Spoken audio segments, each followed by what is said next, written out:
Pemirsa, kita lanjutkan diskusi kita yang mulai menghangat dengan saudara Usman Hamid dari Kontras. Silakan. Tadi saya persoalkan bahwa jauh berbeda, Anda mengatakan pengawasannya. Lah, sekarang kan ada handicap, ada otonomi. Mereka harus, daerah-daerah harus mengurus sendiri. Harusnya ke pengawasannya juga ada di daerah itu.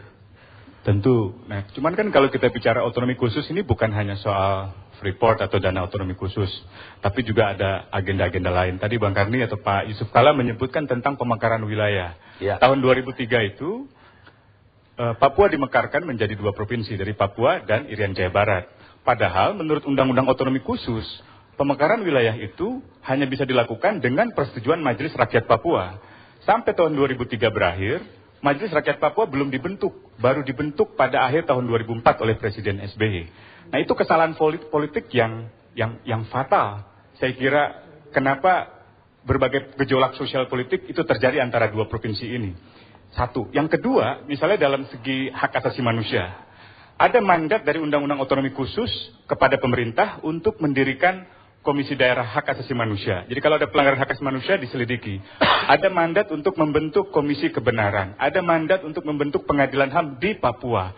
Sampai hari ini, sejak undang-undang itu disahkan tahun 2001, belum pernah dilakukan. Sebulan setelah Undang-Undang Otonomi Khusus, Pak Teis Eluai sebagai tokoh yang paling karismatik di Papua dibunuh. Dan sampai sekarang tidak ada pelaku yang dihukum oleh negara terhadap pembunuhan itu. Ini gimana keadilannya? Jadi otonomi khusus saya kira harus dilihat secara keseluruhan. Selain tadi Pak Fedi bilang soal nationhood, soal kebangsaan. Saya kira itu yang jauh lebih penting. Saya ingin menggarisbawahi tentang masalah NKRI, harga mati. Dan saya nggak mau lari ke situ. Okay. Saya lagi problem yang ada sekarang di sana. Yang mana? Ya, banyak tadi saya sebutkan. Ada soal Freeport, ada soal penembakan di. Kalau soal Freeport gini deh, ada solusi praktis saya. Bisa nggak 100 pengacara yang ada di sini ikut menegosiasikan apa yang disuarakan oleh pekerja Freeport kepada manajemen Freeport?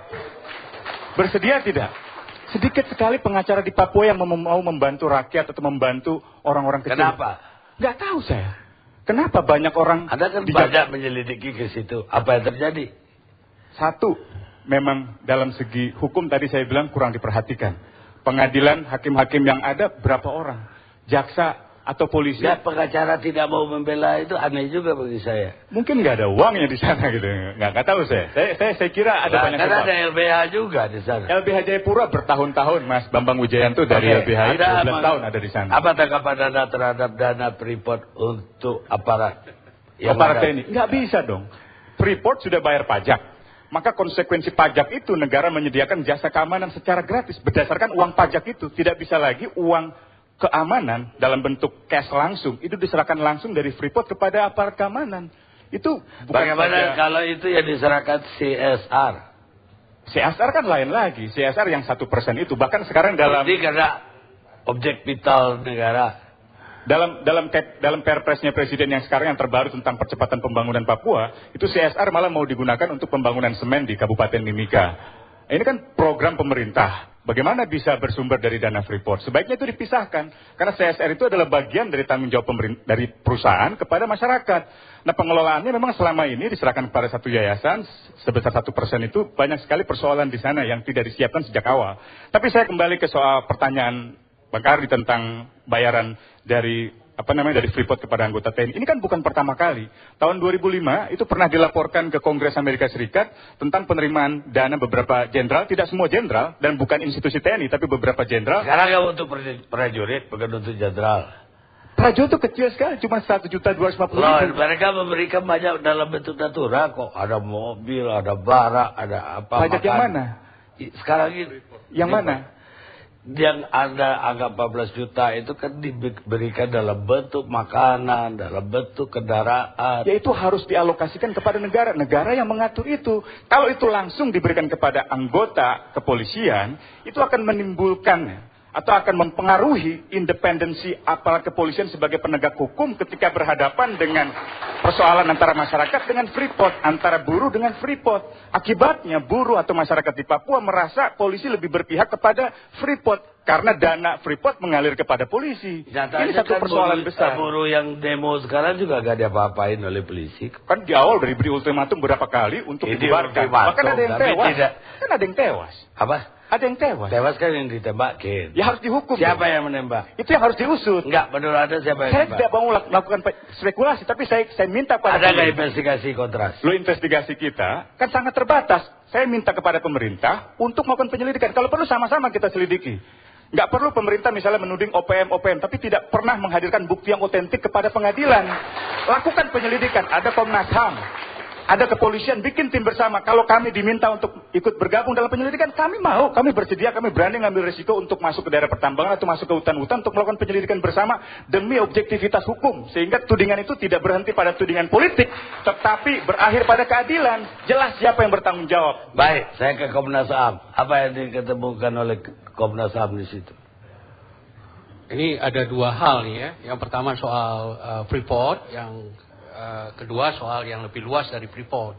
Ya, yang Anda ingin tanyakan tuh fokus yang mana? Penembakan di sekitar Freeport atau di luar Freeport? Ini dua hal yang berbeda. Dua hal, bukan dua hal, 5 hal kalau saya itu. Oke. Yang mana fokusnya? Jadi maksud saya itu supaya jelas. Ada ikut mengurus soal konflik Freeport dengan karyawan atau tidak? Kalau konflik hubungan kerja kami tidak. Kami pernah menawarkan untuk mediasi, tapi karena pemerintah daerah sudah bekerja, kami tidak. Penembakan di sekitar Freeport. Nah, untuk penembakan di sekitar Freeport, kita juga melakukan investigasi tentang itu. Nah, yang jadi soal adalah ya, penembakan itu tidak pernah kita menemukan ya, siapa penembaknya, karena selalu hasil investigasi Komnas itu akan melakukan wawancara kepada pihak-pihak yang terkait. Otoritas di sana selalu mengatakan ada pasukan yang tidak dikenal, ada yang selalu diidentifikasi sebagai orang tidak dikenal sebelum mereka menyebut OPM. Nah, seringkali hilangnya di situ. Jadi tetap misteri. Jadi padahal begini, kalau kita lihat di wilayah sekitar Freeport itu, penjagaan pihak aparat keamanan dari mulai polisi dan dari TNI itu ada di sekitar itu. Nah, penembakan justru persis terjadi di tempat-tempat di mana ada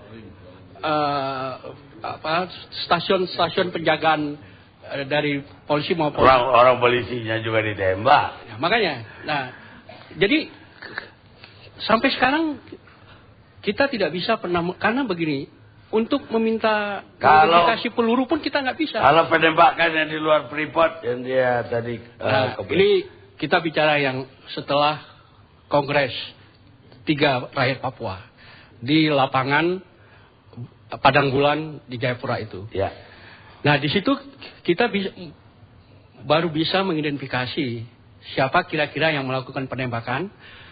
Tetapi kita masih menunggu hasil uji balistik terhadap pelurunya. Karena ada 3 yang tertembak dan mayat ditemukan tidak jauh dari kantor Korem. Ya, tidak jauh dari situ karena ada agak sedikit ke gunung. Nah, 3 mayat yang ditemukan ini kemudian ditaruh di kantor Dewan Adat Papua. Kemudian diidentifikasi oleh keluarganya yang mengatakan ini suaminya dalam keadaan yang sangat buruk ya kondisinya. Ya, kesimpulan Anda apa itu? Nah, yang jadi soal kita adalah karena kita tidak bisa menemukan siapa kesatuan mana yang melakukan penembakan terhadap jenazah ini, karena tadi ketergantungan kita pada hasil uji balistik peluru. Jadi Anda juga belum tahu apa polisi, apa TNI. Tidak. Kalau penembakan pembubaran, pertama kali pembubaran penembakan itu polisi. Ya. Tetapi kalau yang menembak persis siapa yang tewas, katakanlah 3 orang yang tewas itu memang situasinya saat itu kacau. Tidak mungkin kita mengetahui langsung siapa yang persisnya menembak. Jadi bisa juga bukan TNI, bukan Polri. Itu yang harus dilakukan penyelidikan. Baik. Selama ini kan nggak pernah ada penyelidikan yang tuntas. Lagi dilakukan. Kalau saya tanya Pak Saud. Kalau Komnas HAM sebenarnya sudah menyimpulkan ada pelanggaran hak asasi Makanya manusia. pertanyaan saya, siapa yang melanggar HAM itu? Menurut Anda? Kalau yang kita mau fokus pada soal bukan siapa yang menembak secara jelas 3 orang jasad ini. Yang lain kita bisa mengatakan siapa pelakunya. Misalnya orang yang tertembak pahanya, orang yang tertembak dari mulut tembus di sini, Ya. Kepalanya dipopor dan sebagainya. Itu kita tahu. Siapa? Itu polisi. Polisi. Ya, polisi. Jadi kemungkinan yang menembak si korban tewas Itu ini. belum bisa kita simpulkan yang 3 itu karena tergantung pada bukti yang paling Baik. hak. Tadi saya juga menanyakan soal, ada kan di luar berdua bicara juga soal dana dari Freeport kepada aparat. Apa yang Anda ucapkan ke Saya kira media? itu ilegal, ya karena Menurut Anda harusnya apa? Dibayar negara? itu harus dibayar negara karena kan begini, kita sudah merumuskan di dalam undang-undang kita bahwa ada objek vital negara, yaitu industri vital ini.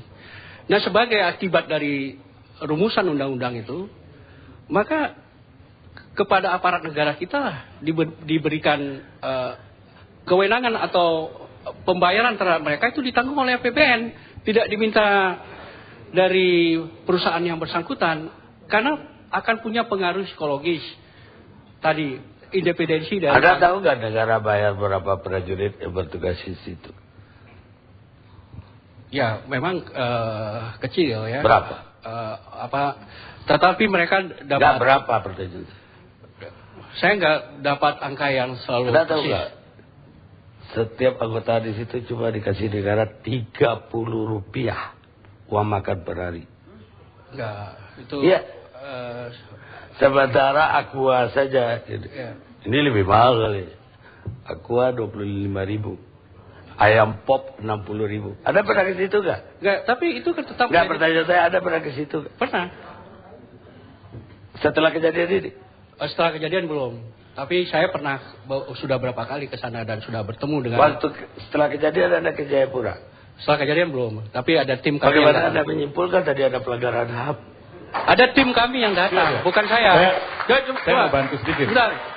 Sebentar, yang saya laporkan tadi ini hasil investigasi kita. Jadi ada tim kami yang datang ke sana. Tapi kalau saya pribadi saya nggak datang. Tapi ini basisnya dari hasil investigasi Komnas HAM, di mana yang datang di sana itu adalah anggota Komnas HAM dan wakil ketua Komnas HAM.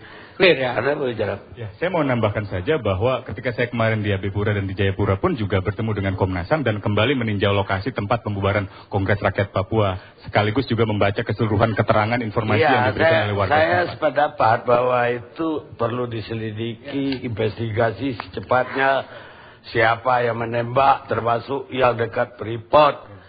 Tapi saya kok sedih juga kalau Anda berdua tidak mewawancarai juga anggota yang bertugas.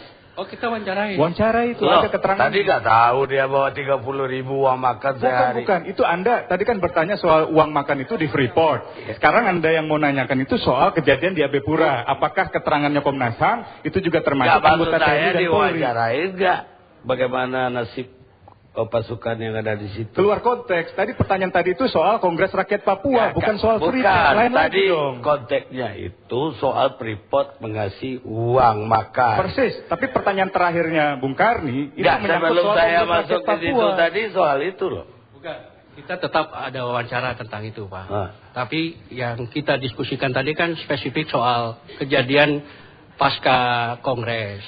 Nah, itu berbeda. Anda kemudian mengkaitkan kejadian investigasi pasca Kongres dengan kesejahteraan. Beda. Pasca Kongres kami, di Jayapura. Bukan berarti Abipura. Itu lain hal maksud saya gitu. Nah, ini di Timika. Jadi Anda jangan mengkontradiksikan. Terakhir saya mempertanyakan, Anda juga memberikan statement soal Freeport ngasih uang makan. Itu pertanyaan saya terakhir. Baru saya menyambung. Tahu nggak berapa uang makannya? Tapi pertanyaan Anda kemudian tidak bisa melegitimasi Freeport boleh bayar. Enggak, saya enggak. Itu jangan salah menurut saya. Saya kalau tidak itu. melegitimasi itu. Cuma ingin supaya ada Ya, saya setuju kalau Anda ingin membalan yang utuh. Saya setuju, tapi kalau kemudian artinya itu, negara Anda ya, sanggup bayar tentara atau polisi itu berapa? Iya betul, karena itu harus negara, jangan Freeport dong. Iya, belum sanggup negara aja ternyata. Ya, nanti karena negara tidak pernah membereskan kebocoran anggaran yang dilakukan bukan oleh prajurit tapi oleh jenderal. Salah satu contoh misalnya Jenderal Simbolon tahun 2005. Itu menerima uang sekitar kurang lebih 400.000 sampai 600.000 dolar per bulan dari Freeport. Itu nggak pernah diusut oleh KPK. Itu nggak pernah diusut oleh negara. Kalau kita hanya mempersalahkan kelemahan anggaran bagi prajurit, tapi nggak pernah mempersoalkan bagaimana jenderal-jenderal itu mengambil dana, tidak semua jenderal lagi-lagi, tapi beberapa jenderal nggak pernah dihukum, nggak pernah diusut. Ada banyak bukti menyebut nama Jenderal Simbolon. Saya kira itu sudah dilaporkan di media di mana-mana. Bukan, Anda punya bukti nggak hari ini Anda saya bisa tunjukkan. Kalau Anda mau ke kantor saya bisa tunjukkan laporannya. Enggak, saya takut kalau Simbolonnya menuntut Anda. Oh silakan, saya nggak ada masalah. Saya akan hadapi secara hukum.